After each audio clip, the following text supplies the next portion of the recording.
कर्नाटक के राज्यपाल की तरफ से केपीएससी यानी कि कर्नाटक प्रोविंशियल सर्विस कमीशन के अध्यक्ष को निलंबित कर दिया गया था और अब इस पूरे मामले को कर्नाटक प्रोविंशियल सर्विस कमीशन के अध्यक्ष जो हैं उन्होंने कर्नाटक हाईकोर्ट में चैलेंज किया है। उनका यह कहना है कि इस पूरे प्रक्रिया के दौरान आर्टिकल 317 के नियमों को ठीक ढंग से फॉलो नहीं किया गया था। तो आज इस वीडियो में हम देखेंगे कि पूरा मामला क्या है और इस पूरे मामले के दौरान जो नेपोटिज्म के आरोप लगाए जा रहे हैं, जो भाई भतीजावाद के आरोप लगाए जा रहे हैं और आर्टिकल 317 क्या है, उसमें क्या क्या प्रोविजन है, वो तमाम इंपॉर्टेंट बिंदु हम समझने वाले हैं। तो चलिए वीडियो की करते हैं शुरुआत। यहां पर सबसे पहले अगर आप देखें कि क्या पूरा मामला हुआ है, केपीएससी यानी कर्नाटक प्रोविंशियल सर्विस कमीशन के अध्यक्ष थे शिव शंकरप्पा एस सहूकर। इन्होंने कर्नाटक उच्च न्यायालय में अपने निलंबन को चुनौती दी है, अपने सस्पेंशन को चुनौती दी है। इनको कब नियुक्त किया गया था? इनको 2021 में कर्नाटक प्रोविंशियल सर्विस कमीशन का अध्यक्ष नियुक्त किया गया था और बाद में राज्यपाल, कर्नाटक के राज्यपाल ने इनको निलंबित कर दिया था।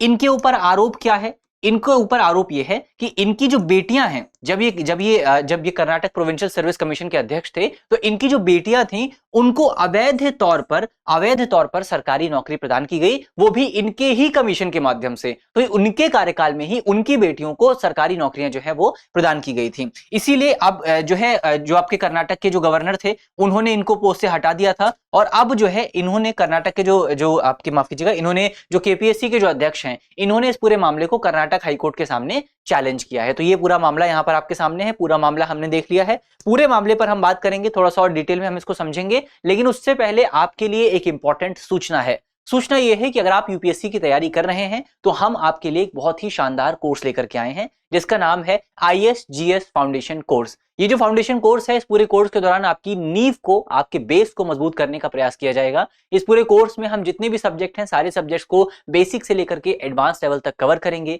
इसमें हम जो है आपको 400 प्लस क्लासेस जो है वो यहाँ पर आपको उपलब्ध कराई जाएंगी। सारी क्लासेस आपकी ऑनलाइन होंगी। जितने भी आपके नोट्स हैं, जितनी भी आपकी किताबें हैं, वो सारी किताबें प्रिंटेड फॉर्म में आपके घर तक पहुंचा दी जाएंगी। इसमें आपको प्रीलिम्स और मेंस दोनों के नोट्स मिलेंगे। इसमें आप अपने आंसर्स को इवैल्यूएट भी करा सकते हैं और AI पावर्ड लर्निंग भी आपको मिलेगी। साथ ही इस पूरे कोर्स में 3 साल तक का करंट अफेयर का एक्सेस भी आपको मिलने वाला है। तो बहुत अच्छा मौका आपके पास मौजूद है इस पूरे कोर्स को ज्वाइन करने का। अगर आपको कोर्स ज्वाइन करना है तो वीडियो के डिस्क्रिप्शन में आपको लिंक मिलेगा, वहां पर क्लिक करके आप कोर्स को ज्वाइन कर सकते हैं या आप हमारे नंबर पे भी कॉल कर सकते हैं। नंबर आप नोट कर लीजिए 8750187501। इस नंबर पर आपको डिटेल से जानकारी मिल जाएगी। चलिए अब हम यहां से बढ़ते हैं आगे और पूरा मामला क्या है, मुख्य आरोप क्या है, क्या क्या आरोप इनके ऊपर लगाए गए थे, उन पर थोड़ा सा एक बार बात करते हैं। सबसे पहला जो आरोप इनके ऊपर लगाया गया है वो आपका हितों के टकराव को लेकर के, कॉन्फ्लिक्ट ऑफ इंटरेस्ट को लेकर के है। कॉन्फ्लिक्ट ऑफ इंटरेस्ट का मतलब क्या है वो तो हमने देख ही लिया कि जब हितों का टकराव होता है। यहां पर हितों का टकराव कैसे हुआ है कि भर्ती प्रक्रिया से इन्होंने स्वयं को अलग नहीं किया था, क्योंकि भर्ती प्रक्रिया में क्या है, भर्ती प्रक्रिया में इनकी जो बेटियां हैं वो भी हिस्सा ले रही थी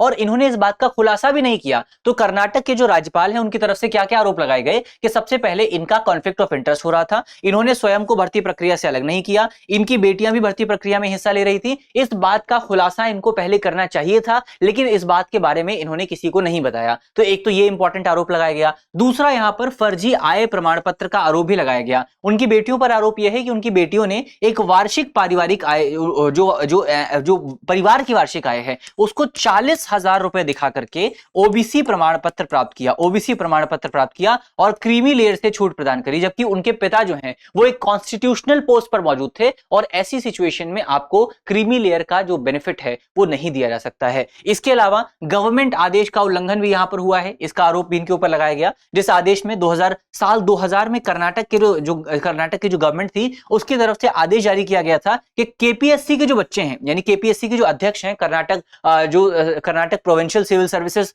के जो कमीशन है उसके अध्यक्ष के जो बच्चे हैं वो पिछड़ा वर्ग आरक्षण प्राप्त नहीं कर सकते हैं। तो कर्नाटक सरकार की तरफ से खुद इस संबंध में एक नोटिफिकेशन जारी किया गया था, एक आदेश जारी किया था, जहां पर कर्नाटक सरकार की तरफ से साफ तौर पर साल 2002 में कहा गया था कि जो आपका कर्नाटक प्रोविंशियल सर्विस कमीशन है उसके जो अध्यक्ष होंगे, उसके जो प्रमुख होंगे, उसके जो हेड होंगे, उनके जो बच्चे हैं वो ओबीसी का बेनिफिट प्राप्त नहीं कर सकते हैं। लेकिन यहां पर ओबीसी का बेनिफिट प्राप्त करने का आरोप भी जो है इनके ऊपर लगाया गया है। अब यहां पर आपका न्यायालय में क्या तर्क वितर्क हुआ है उसकी एक बार अगर आप बात करें, सबसे पहले जो आपका अध्यक्ष थे, उन्होंने क्या तर्क दिया है? उन्होंने तर्क दिया है कि अनुच्छेद 317 को अगर आप पढ़ेंगे, अनुच्छेद 317 के अनुसार लोक सेवा आयोग के अध्यक्ष को केवल राष्ट्रपति द्वारा हटाया जा सकता है। लोक सेवा आयोग के अध्यक्ष को केवल राष्ट्रपति द्वारा हटाया जा सकता है, वो भी कब? जब सुप्रीम कोर्ट से आप जो है जांच करवा लेते हैं। बिना सुप्रीम कोर्ट से जांच करवाए उनको नहीं हटाया जा सकता है। और यहां पर क्या हुआ है? इस पूरे मामले में राज्यपाल ने अपने विवेक का इस्तेमाल करते हुए, बिना राष्ट्रपति से सलाह लिए हुए जो अध्यक्ष थे उनको हटा दिया है। तो यहां पर साफ तौर पर कहा जा रहा है कि जो आर्टिकल 317 के नियम हैं,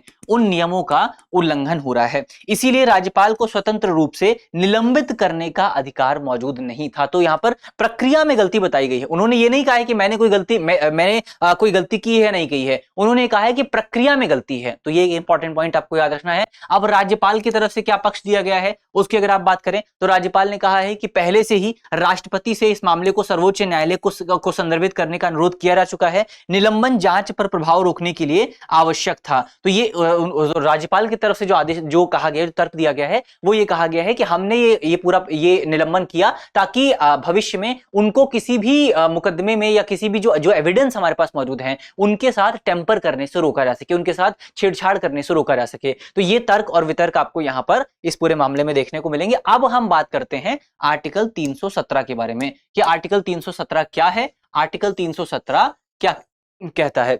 आर्टिकल 317 अगर आप देखें तो ये आपके जो लोक सेवा आयोग होते हैं, यानी कि पब्लिक सर्विस कमीशन जो होते हैं, इनके जो सदस्य हैं, इनके जो हेड हैं और इनके जो आपके मेंबर्स हैं, इनको हटाने के लेकर के प्रोविजन यहां पर आपको देखने को मिलता है। तो इसमें अगर आप देखें हटाने की शक्ति किसके पास है, ये तो आपको पता ही होगा। आर्टिकल 317 ये कहता है कि अगर आपको किसी राज्य के प्रोविंशियल जो सर्विस कमीशन है उसके अध्यक्ष या उसके मेंबर्स को हटाना है तो वो शक्ति जो है वो केवल आपका राष्ट्रपति के पास मौजूद है। कौन हटा सकता है? केवल राष्ट्रपति हटा सकते हैं। नियुक्ति कौन करता है? अपॉइंटमेंट कौन करता है? अपॉइंटमेंट यहां पर की जाती है आपको किसके द्वारा? आप अपॉइंटमेंट की जाती है गवर्नर की तरफ से। गवर्नर यहां पर अपॉइंटमेंट करते हैं, लेकिन हटाता कौन है? हटाया जाता है आपका केवल और केवल आपके राष्ट्रपति की तरफ से, और वो भी सर्वोच्च न्यायालय की जांच और सर्वोच्च न्यायालय की सिफारिश के बाद। निलंबन की शक्ति अगर आप देखें तो राष्ट्रपति जांच लंबित रहने तक अध्यक्ष या सदस्य को सस्पेंड कर सकते हैं, निलंबित कर सकते हैं। संदर्भ अगर आप देखें तो यहां पर किसका है?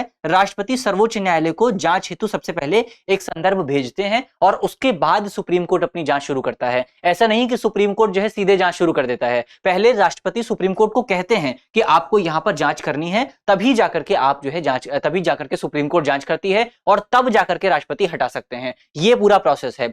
अब यहां पर जो मामला कर्नाटक हाईकोर्ट के सामने पहुंचा है, कर्नाटक हाईकोर्ट के सामने जो मामला पहुंचा है, उस मामले में साफ तौर पर यह कहा गया है कि क्या जो गवर्नर हैं, राज्य के जो गवर्नर हैं, क्या उनको यह अधिकार होता है कि वो बिना प्रेसिडेंट की अनुमति के, बिना राष्ट्रपति की अनुमति के किसी भी राज्य के जो प्रोविंशियल सर्विस कमीशन है उसके अध्यक्ष को हटा सकें? क्या राज्य के राज्यपाल को यह अधिकार है? ये जिन परिस्थितियों में डिसीजन लिया गया, क्या वो परिस्थितियां ठीक थी या गलत थी? क्या यहां पर नियमों का उल्लंघन हुआ है? ये तमाम बातें जो हैं वो अब कर्नाटक हाईकोर्ट की तरफ से इन बातों की जांच की जाएगी। तो ये एक इंपॉर्टेंट पॉइंट यहां पर आपको याद रखना है। तो सारा जो पूरा मामला है वो मामला हमने यहां पर डिस्कस कर लिया है। अब अंत में आपके लिए करंट अफेयर का सवाल है। सवाल में आपसे पूछा गया है कि राज्य लोक सेवा आयोग के अध्यक्ष या सदस्यों को उनके पद से हटाने की संवैधानिक प्रक्रिया के संदर्भ में निम्नलिखित कथनों में से कौन सा कथन सही है? हमारे ऑप्शन है, ऑप्शन ए, उन्हें संबंधित राज्य के राज्यपाल द्वारा उसी प्रक्रिया से हटाया जा सकता है जैसे उच्च न्यायालय के न्यायाधीश को। ऑप्शन बी, उन्हें केवल भारत के राष्ट्रपति के आदेश द्वारा हटाया जा सकता है यदि सर्वोच्च न्यायालय ने जांच के बाद उन्हें दोषी पाया हो। ऑप्शन सी, उन्हें संबंधित राज्य की विधानसभा द्वारा महाभियोग के माध्यम से हटाया जा सकता है। ऑप्शन डी, उन्हें केवल राज्य के मुख्यमंत्री की सिफारिश पर राज्यपाल द्वारा हटाया जा सकता है। तो अब इसका सही जवाब क्या होगा? यहां पर आपके सामने जो 4 ऑप्शंस हैं, इनमें से कौन सा ऑप्शन सही है? इसका जवाब आपको जल्दी से कमेंट बॉक्स में बताना है। मुझे उम्मीद है कि इस वीडियो में हमने जितने भी इंपॉर्टेंट टॉपिक डिस्कस किए हैं वो सारे टॉपिक आपको समझ में आए होंगे। अगर आपको वीडियो अच्छी लगी है तो वीडियो को लाइक कीजिएगा, वीडियो को शेयर कीजिएगा अपने दोस्तों के साथ, अपने साथियों के साथ, और अगर आप हमारे चैनल पर नए हैं तो चैनल को सब्सक्राइब करना बिल्कुल मत भूलिएगा। मिलते हैं आपसे अगली वीडियो में, तब तक के लिए अपना ख्याल रखिए, ध्यान रखिए, पढ़ते रहिए। धन्यवाद। अब एग्जाम की तैयारी को और बेहतर करने के लिए हमारे चैनल को लाइक, शेयर और सब्सक्राइब करना ना भूलें।